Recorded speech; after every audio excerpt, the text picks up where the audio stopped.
tentang Rancangan Undang-Undang Sistem Pendidikan Nasional atau RUU Sisdiknas. Seperti kita ketahui, pemerintah melalui Menteri Hukum dan HAM sudah menyampaikan usulan resmi pemerintah untuk memasukkan rancangan undang-undang ini menjadi bagian dari prolegnas prioritas kepada DPR. Nah, beberapa minggu terakhir banyak tanggapan dari masyarakat, masukan baik pro maupun kontra, yang ini semua menunjukkan kepedulian yang sangat tinggi dari masyarakat tentang pendidikan kita. Betul. Salah satu yang paling hangat diperbincangkan adalah soal kesejahteraan guru nih, Mas Menteri. Nah ini boleh nggak minta penjelasan Mas Menteri tentang mengapa kita perlu mengubah skema tunjangan yang sekarang sudah diatur di Undang-Undang Guru dan Dosen ini. Betul. Makasih Mas Tino.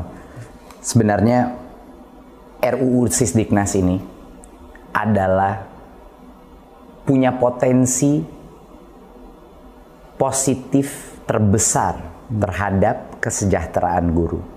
Itu adalah satu hal yang sebenarnya yang telah kami di Kemendikbudristek telah memperjuangkan selama 1-2 tahun terakhir, adalah mencari jalan bagaimana caranya kita bisa meningkatkan kesejahteraan guru, dan bagaimana caranya kita bisa tidak mengecewakan guru yang sudah bertahun-tahun ini, berpuluh-puluh tahun menunggu tunjangan mereka, tetapi masih mengantre dan tidak mendapatkannya. Jadi sebenarnya RUU Sisdiknas ini adalah kabar gembira bagi semua guru.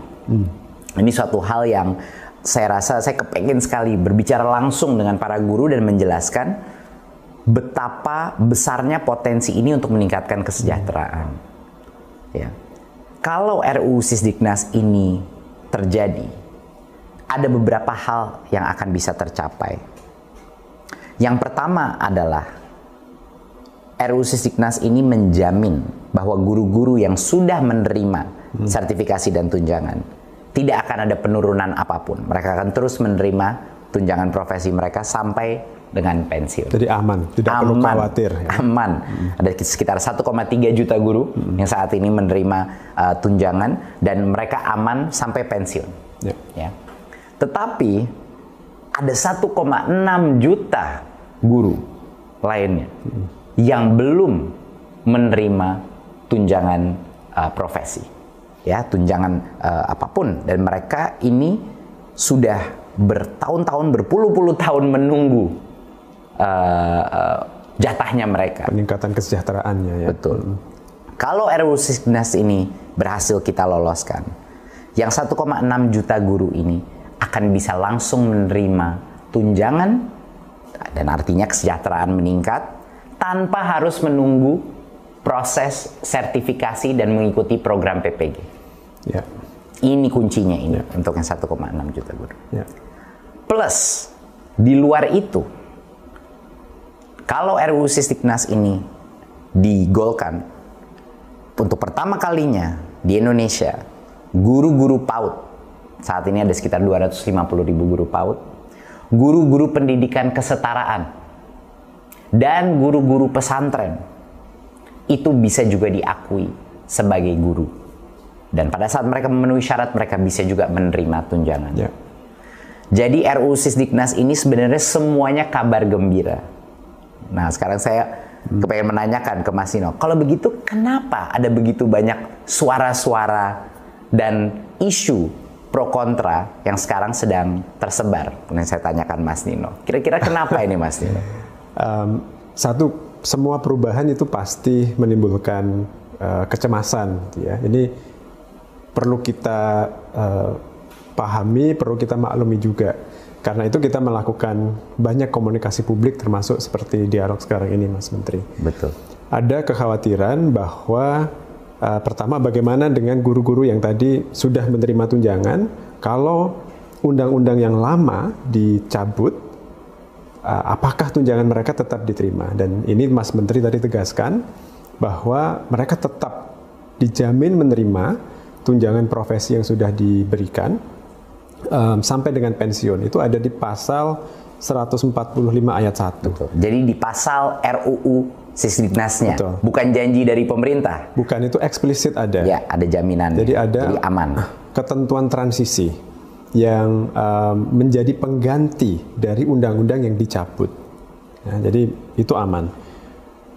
Insya Allah itu meredakan kecemasan 1,3 juta guru yang sudah menerima tunjangan ini. Ya. Nah, pertanyaan dari yang belum menerima ini juga valid. Ya. Kalau di Undang-Undang Guru dan Dosen sekarang diberi janji untuk bisa menerima TPG, tapi harus antri pendidikan profesi guru yang bertahun-tahun. Tapi kalau itu dicabut, bagaimana dengan nasib mereka? Nah, ini kan jawabannya agak berbeda untuk ASN dan untuk non-ASN ya, Betul. Mas Menteri. Mungkin Mas Menteri bisa menjelaskan skema untuk ASN kira-kira seperti apa nih? Kenapa guru-guru ASN dan calon ASN yang sekarang berproses guru-guru honorer yang ingin menjadi P3K ini, kenapa mereka juga diuntungkan dengan adanya perubahan pengaturan yang kita ajukan? Mungkin Mas Nino untuk menjelaskan ini, kita harus kembali dulu ke tahun 2005. Dan kita harus membahas sedikit mengenai Undang-Undang Guru dan Dosen. Betul. Jadi pasti banyak guru-guru ini semua menanya, kenapa sih saya untuk mendapatkan sertifikasi dan untuk mendapatkan tunjangan ini harus mengantre? Kenapa? Alasannya adalah, dan ini harus dijelaskan ke setiap guru di Indonesia, alasannya adalah di dalam Undang-Undang Guru dan Dosen tahun 2005, guru itu dipisahkan dari sistem ASN lainnya. Makanya disebut dalam Undang-Undang Guru dan Dosen itu ada kata-kata tunjangan profesi dan disebut berapa jumlah tunjangannya. Tetapi yang harus disadari oleh banyak guru-guru, di dalam Undang-Undang Guru dan Dosen itu, proses untuk mendapatkan tunjangan itu dikunci dengan namanya proses sertifikasi, yaitu PPG. Sementara sistem kita punya kapasitas yang terbatas untuk PPG. Ya. Per tahun kira-kira maksimal 60 sampai 70 ribu proses PPG itu. Dan itu harus dibagi dua. Harus ada PPG untuk guru-guru baru, prajabatan, menggantikan yang pensiun, yang kita selalu kekurangan guru ya, karena banyak yang pensiun setiap tahunnya. Plus harus dibagi sama PPG dalam jabatan, yaitu yang kita bahas hari ini. Guru-guru 1,6 juta guru ini yang masih belum, yang ngantre menunggu sertifikasi dan PPG. Jadi bayangkan, itu peraturan Mas Nino keluar di tahun 2005. Sekarang tahun 2022. Karena undang-undang tersebut, walaupun dengan itikat baik undang-undang itu, hanya 1,3 juta guru itu yang menerima sertifikasi. Jadi hampir 20 tahun untuk mencapai 1,3 juta guru disertifikasi. Kalau kita diam saja dan mengikuti peraturan itu, di mana disebut tunjangan profesi dan lain-lain, kita akan menunggu lebih dari 20 tahun lagi.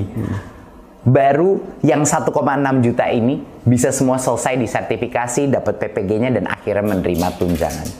Sekarang bayangkan, kalau kita menanyakan, kalau saya itu di daerah, dari Sabang sampai Merauke saya ngomong sama guru, kalau kita memberitahukan mereka, iya Anda harus menunggu 20 tahun lagi, iya mereka akan bilang, ya saya sudah pensiun Pak. Mereka akan, hampir setengah dari guru kita, itu tidak akan menerima sama sekali karena sudah pensiun. Nah, ini adalah suatu hal yang harus dimengerti oleh guru.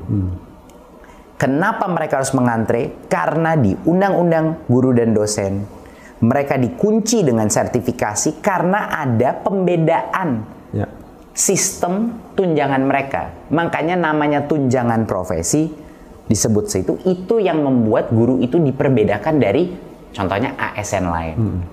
Sementara ASN yang lain itu tidak perlu menerima, tidak perlu melalui proses sertifikasi atau proses PPG untuk mendapatkan tunjangannya.